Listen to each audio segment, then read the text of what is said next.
Regrettably, I'm about to cause trouble. Written and narrated by Amie McNee. Chapter 25. Everyone seemed to enjoy the Christmas feast. 24 courses.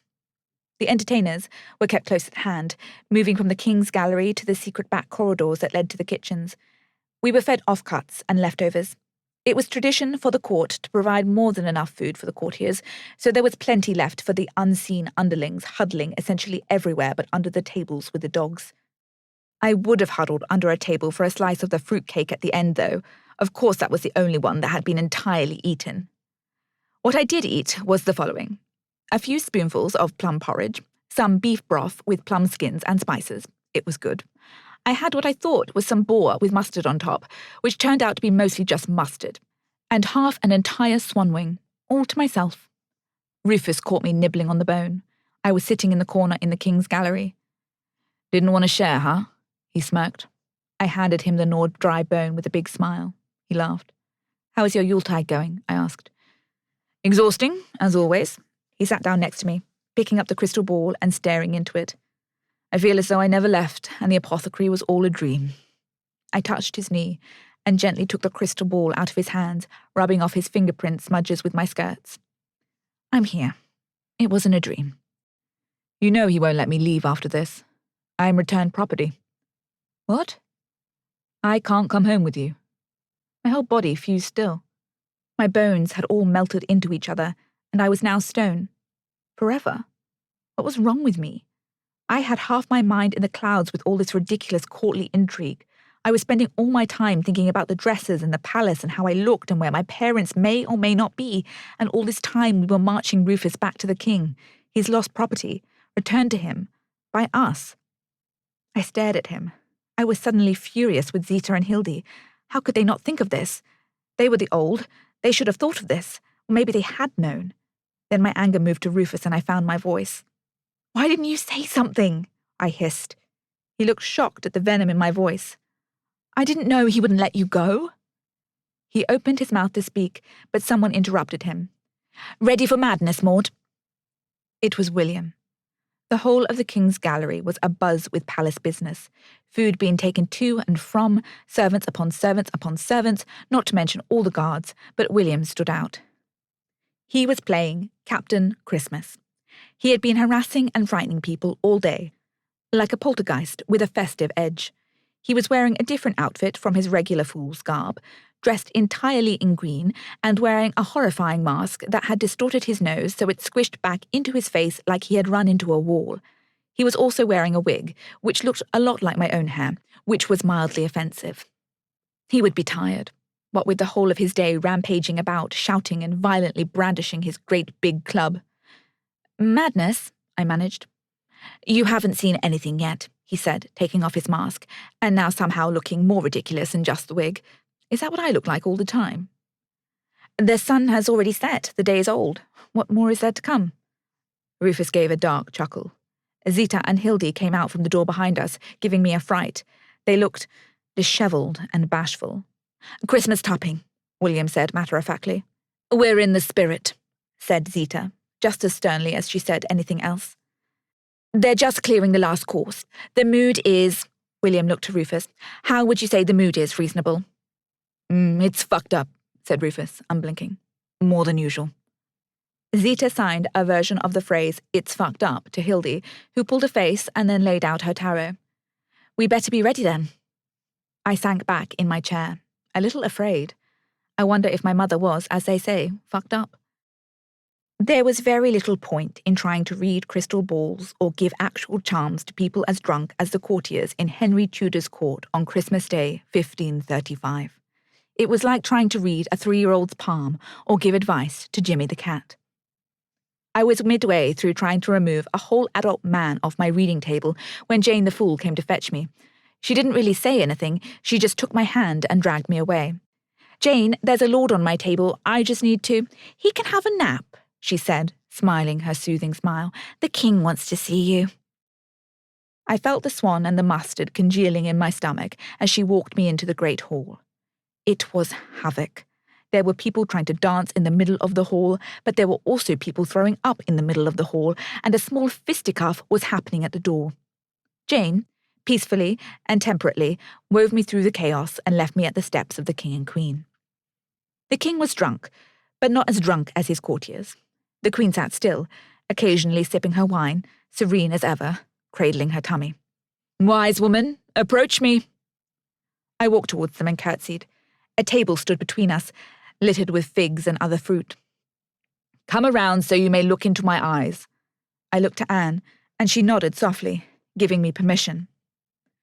This was a very awkward thing to ask of me, not just because it was intimate and inappropriate, but because of the arrangement of the tables. All feast halls were arranged in the horseshoe shape. There is only one gap in the horseshoe, and it was at the door from which I had just come. I was going to have to go backwards towards the door and come all the way around again to the back. But that is what had been asked, so that is what I was going to have to do. I made to turn. "Come under the table," His Majesty instructed. Jesus Christ, that wasn't demeaning at all. The king was challenging me. I felt him watching me, wondering if I would do as he demanded, which I bloody well was going to. I moved forwards down towards a spot where there was no one sitting. "Witch," he yelled. "Come under here." He jabbed a finger in front of him. I looked at his wife. Her eyes shifted. The focus changed. She had taken herself far away. I swallowed, smiled again, then got down onto my goddamn knees amongst the remnants of the 24-course Christmas meal and went under the king's table. I looked at the royal knees. He was sitting, as only men could, his knees wide apart, as though giving room for a medical marvel of a cock. He shuffled his seat forwards. Fuck him. He wanted me to come up right between his legs. "Is everything well down there, witch?" "Just navigating my way through the fields of porridge, slap and crummies, Your Majesty." My hands would be filthy. I made eye contact with a greyhound who was doing his floor duties down the other end of the king's table. He couldn't have done this section first. Damn dog. "All right, Maude, just do it." I took a deep breath, shuffled forwards, and then squeezed myself up between the king's legs, having to use his thighs to lever myself up. He was deeply amused. His eyes sparkled with some sort of grotesque mischief. He wanted to play. "You certainly made a mess, didn't you, Your Majesty?" I showed him my mustardy, plummy hands. I went to wipe them on my skirts, but he stopped me. He clicked his fingers and a steward appeared with a wet cloth. The king took it and wiped my hands, like Jesus washing the feet of Mary Magdalene, except different. "This is my wife," he said, looking deep into my eyes. I was still trapped. He hadn't moved his legs. I needed to curtsy, but the king wasn't intending to move. I dipped into a curtsy, again having to use his thighs to balance myself. "Wise woman Maude," Anne said gently. Her voice was lovely, soft and comforting. I think she pitied me. "She reads people, Anne," Henry said, and his voice was pointed, sharp. "What a gracious gift from God," she replied. "Only if she uses it beneficently," said the king. His knees were coming inwards. I could feel them against my thighs. "Are you a devil-worshipping witch?" he asked. If being stuck in the grip of the king's thighs was making my heart thump, it was nothing to the way it raced when he asked me this question. I lost my ability to speak. Calm down, he cooed. "We are not in the papacy's pocket anymore. But you are a beneficent witch, no?" I regathered my wits. "Verily, my blessings are from God, not Lucifer." "Some witches have been cursed, though, wouldn't you say?" What was this? He wanted me to say yes, so I did. "Of course, there is always evil that lurks. I myself met a malfeasance practicer of magic in my own town. I hadn't thought of Reggie in a while. Strange he would come to me now, in this situation." "May God's angels strike her down," Henry muttered, almost seductively. "Amen," I replied. "Will you read my wife, Maude?" He was full of intent.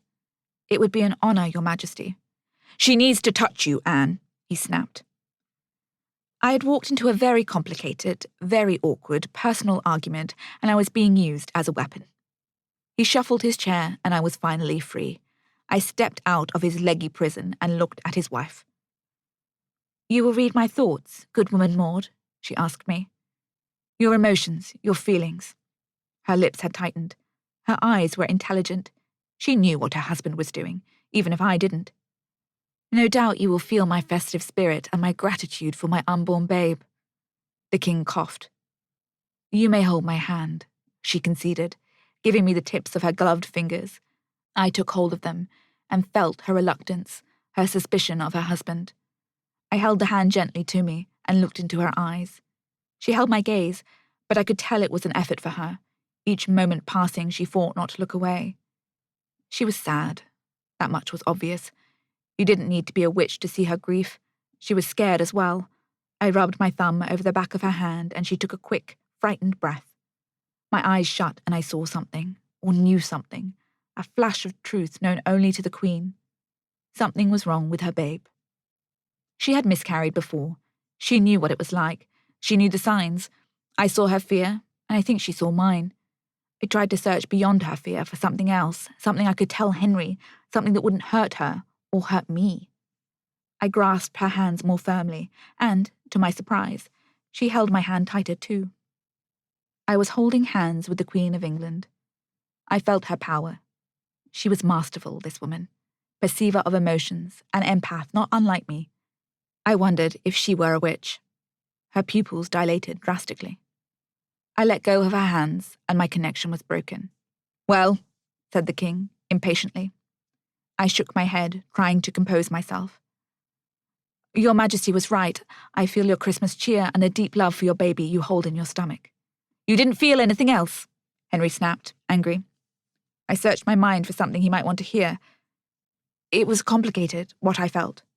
Just say something very ambiguous, Maude. Changes are brewing for you both. Said Henry, only half contented. A baby boy will bring many changes to our lives, won't he, Henry?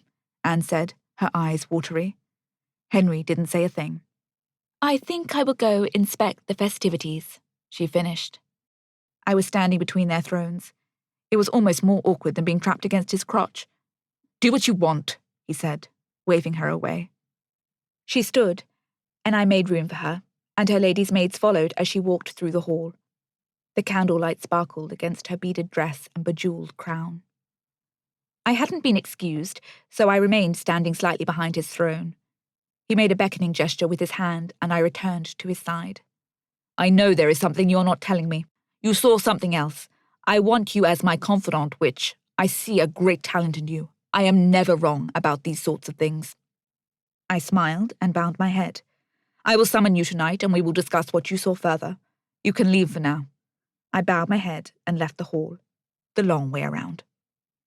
Sinking into the crowds and blending back in, I found Hildy as quick as I could. She was sitting in the far corner of the gallery, near a fireplace. The light flickered on her pale skin and glinted off the many glass vials of remedies she had displayed on a small table. She looked like she was at a market selling her wares, only she was still very, very drunk. An important-looking man was writing something down for her to see. She read it and nodded, handed him a vial, exchanged coin, and then, under the watchful eye of the courtier, destroyed the man's written confession of his malady in the fire. Hildy, I waved. There were several courtiers, mostly couples I noticed, waiting for her services, but she left her table and came to me.